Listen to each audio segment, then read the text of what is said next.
What is up, guys and gals? It's me, Thomas Fan01 here, and today we're going to be taking a look at the Transformers Alternators Sideswipe. And one thing that you may, notice about this car is it's the Dodge Viper from that one InSync video. Hooray. Alright, review over, see you. No, I'm just kidding. That's not what's going to happen today. One thing that they really were trying to go for with the aesthetics of these were just pretty much the whole robots in disguise here on Earth today in this era. And that was something that I really thought was pretty cool. Like, for example, they had, I think Grimlock was a Mustang. I think they had Optimus Prime as a GTR. Shockwave was a Nissan RX-8. And, they really were trying to go for the whole aesthetic of what would they look like if they were here today scanning vehicle modes, not really going for the whole Cybertronian aesthetic, as you can see for some of the figures behind, or the boxes for some of the figures behind me, or behind it, but it's a nice addition to any collection. The wheels do turn. There is a mechanism in here that I will get to and show you guys when we do come to it. The wheels do turn, as is pretty cool. These review mirrors do move, but that's more like due for transformation. The doors do open, and something else that you could do that was pretty cool was that you could take any little miniature figure and stuff like that, anything like that you wanted at the time. People were putting Lego figures and stuff inside. Today we're going to put my little Mega Bloks Master Chief inside. I'm going to put him in the passenger seat because there's no real room for him in the driver's seat. And you could close it up, and you could pretty much just have Master Chief kind of driving around, or your little miniature figures or Lego figures or whatever you want in this kind of car. So I'm going to take him out, close the door. One other neat feature that you could do with this thing that I really did enjoy was that you could, if this thing will let me, I don't have fingernails, but trying to get some, there we go. You could open the hood, and it does kind of ruin some of the aesthetic, but you could open the hood and see the engine and compartments inside, which I thought was really cool, and the engine does something cool in robot mode. So we'll get to robot mode here in a moment. So anywho, so you gotta close that back up. But so right at the moment we're gonna get into some comparisons. So let's hopefully my magic doesn't kill me today. So here he is next to Power of the Primes Inferno.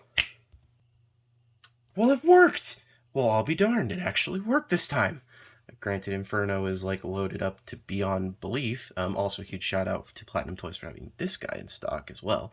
So, but we'll get to him at a later review. So, here he is next to Kingdom Galvatron. I said here he is next to Kingdom Galvatron. Where did it go? It's not here. Come on. All right, ready? Let's try this one more time. Here he is next to Kingdom Galvatron. There he is. There he is. He's actually here this time. Whew. Whew. Should we continue with this magic? I think we shall. Here he is next to Power of the Primes Rodimus. I said Power of the Primes Rodimus. Well, he's there, but now he's out of shot. My magic sucks. Anywho, we'll get him out of the way for the moment. But pretty much, one thing that I do enjoy about this is that they were trying to go for the aesthetic of real cars that you can purchase in mostly of today's world. So, without further ado, we're going to get right into transformation. I'm not even going to bother. Whoa. Camera malfunctions here. And we're still having camera malfunctions here. Hold on just a second. There we go. That's better. So, anywho, we're going to get right into transformation. And so to transform this guy, it's pretty simple. One thing that I like to do just to kind of get it out of the way is to just take this back section and just kind of lift it up. Don't really need to do much with it. It just kind of helps. Next thing you're going to want to do is you're going to want to come to the front here and open up the hood. If I can open it up. Open up the hood. And you're going to kind of just shimmy stuff around and make sure everything kind of untabs right. So then you can do that, and I'll show off the mechanism in a minute. But so next thing you're going to want to kind of do is you're going to take this back. You're going to pretty much go back to these doors, and you're going to kind of swing this whole section down, and it will come down with the wheel because this whole thing is on one hinge joint, as you can see. So open up the door, bring this whole thing down, and that's gonna once again kind of be a little ruining the back here, but there's nothing I can really do about that. Then you're going to want to lift up the windshield here, and while you're here, take this steering wheel and push it down. Lift up, I said lift up, and then you're going to want to come back down to where the feet are going to be, and you're going to want to extend them like so, and you're going to want to pretty much just kind of unfold the feet like that. Here's that mechanism. It magnetizes to another mechanism on the other side where you can move the wheels, and I think that was pretty genius. But you're going to want to take this mechanism and fold it up, and then you're going to want to close this whole panel right there, and you're just going to kind of leave it like that for the moment. But then you're going to want to go to the heels, and you're going to want to just kind of bring them down like so, and that's the way it's going to sit and orient for the moment. Then you're going to want to rotate it like so, if you can. Yeah, just kind of rotate everything, make sure everything kind of goes into its places, all hunky-dory. Next leg, do the same exact thing. Fold this down, fold out the foot, flip down the heel spur, kind of make sure everything is all nice and done. Fold in the mechanism, close this up, and then I'm going to just leave it like that, and bring this hood piece, which is on a double hinge joint, and just bring it down and leave it like that. Then you're going to want to rotate this before you can't, and then you're going to want to pretty much leave this the way it is.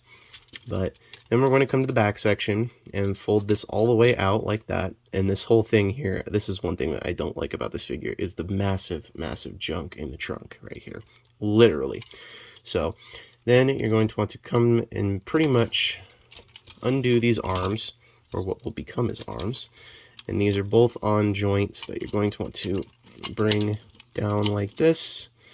And it's very awkward. It was very awkward from what I understand from all of the Alternators figures. And just pretty much have it orient like this for the moment.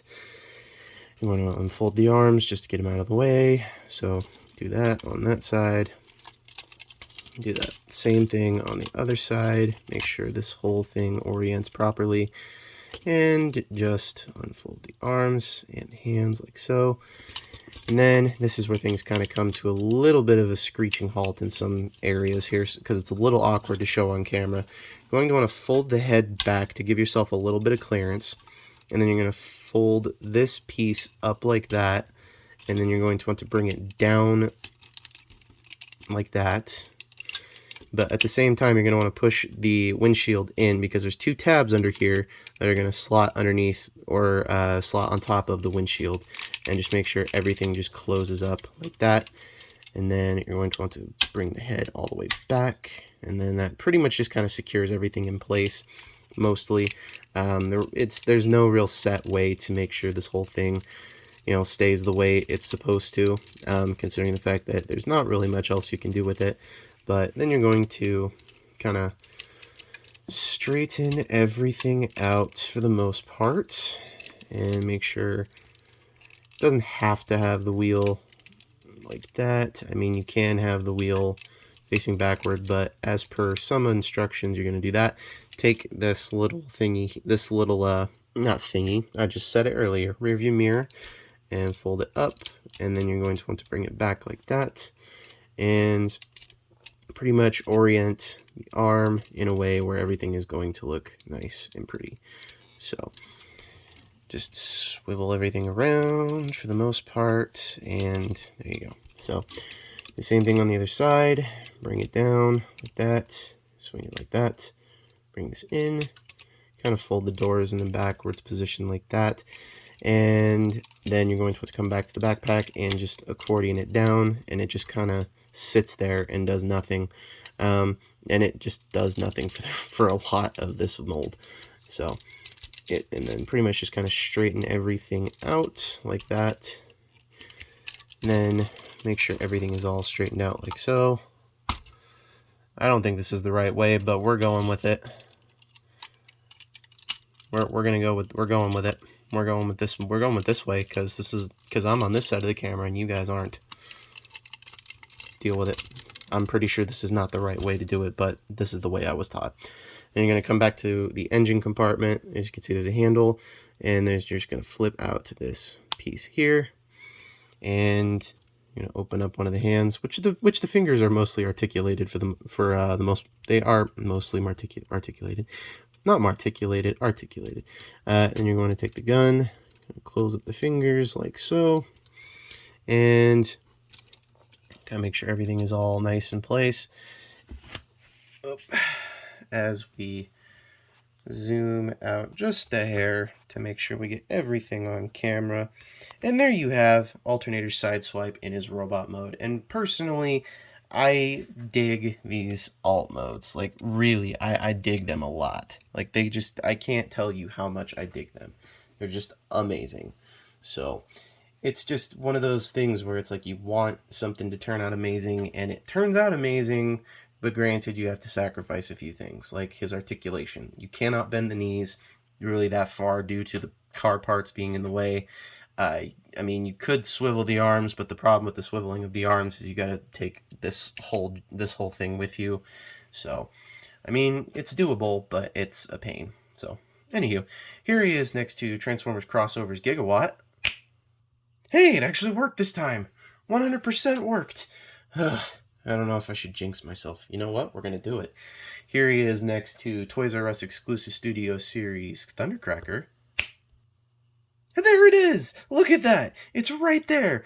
I'm not jinxing myself anymore with this tonight. I think I'm just going to, snap this away and call it away for the comparisons, just to be nice. So, no more comparisons. And it disappeared with a snap of a finger. So, anywho, like 90% of the reviewers out there have already stated, this is a nice figure. It's a very G1-ish figure with a lot of heavy retool. Well, not heavy retooling. It's just a really nice figure to have that is based off of something that you could find in a more modern era than you would be if you were to be in the 80s or the 90s, something of that era. But I mean, granted, for what those time periods were, I mean, they were going for more 80s nostalgic cars or something like that. So, but anywho, this is Thomas Fan 1 saying, don't forget to subscribe for more content. Don't forget to leave a like on this video. Don't forget to check out Bravely GG and iStar552, as I know both of them are trying to make it in this struggling YouTube world, myself included. Literally. So, anyway, if you guys could go subscribe to them as well, it would just help them out a lot. So, anywho, this is Thomas Fan 1 saying, don't forget to keep playing with your toys. Bye.